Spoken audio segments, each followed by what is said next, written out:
নমস্কার বন্ধুরা, tasty food কিচেনে তোমাদের স্বাগত। আজ আমি রান্না করছি নিরামিষ মুগের ডাল। তার জন্য কড়াইতে দিয়ে দিলাম তেল, আর তারপরে দিয়ে দিয়েছি একটা গোটা তেজপাতা আর অল্প করে একটু জিরে ফোড়ন। এরপরে আমি এই ফোড়নটা খুব ভালো করে হয়ে গেলে এর মধ্যে দিয়ে দেবো ছোটো ছোটো করে কেটে রাখা গাজর আর আলু। গাজর আর আলুটাকে খুব ভালো করে ভাজবো। গাজর কিন্তু একটু ভালো করে না ভাজলে গাজর দিয়ে একটু কিন্তু গন্ধ বেরোয়, সেই জন্য গাজরটাকে একটু ভালো করে ভাজতে হবে। আর তেলের পরিমাণটা যে যেরকম খাও সেরকমই দিলে ভালোই হবে। এরপরে আমি এর মধ্যে দিয়ে দেবো একটু লবণ আর একটু হলুদ।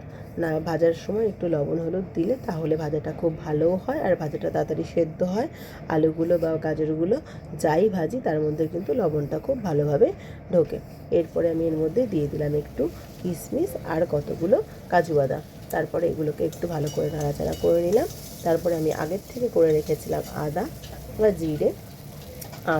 আর টমেটো আর কাঁচা লঙ্কার পেস্ট। এই আদা কাঁচা লঙ্কার পেস্টটা তারপরে দিয়ে দেবো।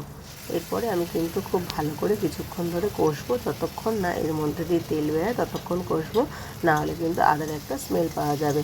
এরপরে আমি এর মধ্যে দিয়ে দিলাম ভেজে রাখা আগের থেকে বাড়িতে কাঠখোলায় জিরে দিয়ে গোটা জিরে দিয়ে জিরেটাকে মিক্সিতে গুঁড়ো করে রেখেছিলাম, সেই জিরের গুঁড়ো দিয়ে দিলাম। এই জিরের গুঁড়োটা দিলে কিন্তু মুগ ডালটা খুব ভালো স্বাদ হয়।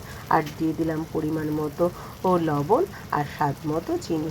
যে যেরকম মিষ্টি খাবে সে সেরকম দেবে। সাধারণত মুগ ডাল একটু মিষ্টি মিষ্টি খেতে ভালোবাসে, সেই জন্য আমি কিন্তু এখানে 2-3 চামচ চিনি দিয়েছি। আর দিয়ে দিয়েছি একটু কাশ্মীরি লঙ্কার গুঁড়ো, যাতে কালারটা খুব দেখতে ভালো হয়। দেখো কালারটাও খুব সুন্দর হয়েছে দেখতে, আর আমার মশলার থেকে কিন্তু একদম তেল ছেড়ে গেছে।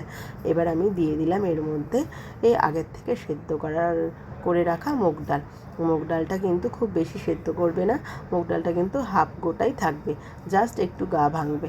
তারপরে অল্প নাড়াচাড়া করে আমি পরিমাণ মতো জল দিয়ে দিলাম। খুব পরিমাণ বেশি জল দেবো না, যেহেতু মুগ ডালটা একদম থোকা হবে, সেই জন্য অল্প পরিমাণে জল দিলাম।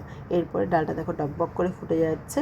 এরপরে আমি উপর থেকে দিয়ে দিলাম গরম মশলা আর একটু ঘি। একদম আমার ডাল রেডি বন্ধুরা। দেখতেও যেমন সুস্বাদু হবে, দেখতেও যেমন ভালো হবে, খেতেও কিন্তু সেরকম সুস্বাদু হবে এই ডালটা। তোমরা কিন্তু অতি অবশ্যই করে খাবে। আর অতি অবশ্যই আমাকে কমেন্টে জানাবে তোমাদের কেমন লাগলো। ইউটিউব থেকে দেখলে একটা সাবস্ক্রাইব করে দেবে, আর ফেসবুক থেকে দেখলে আমার পেজটা ফলো করে দেবে। থ্যাংক ইউ বন্ধুরা, অনেক অনেক ভালো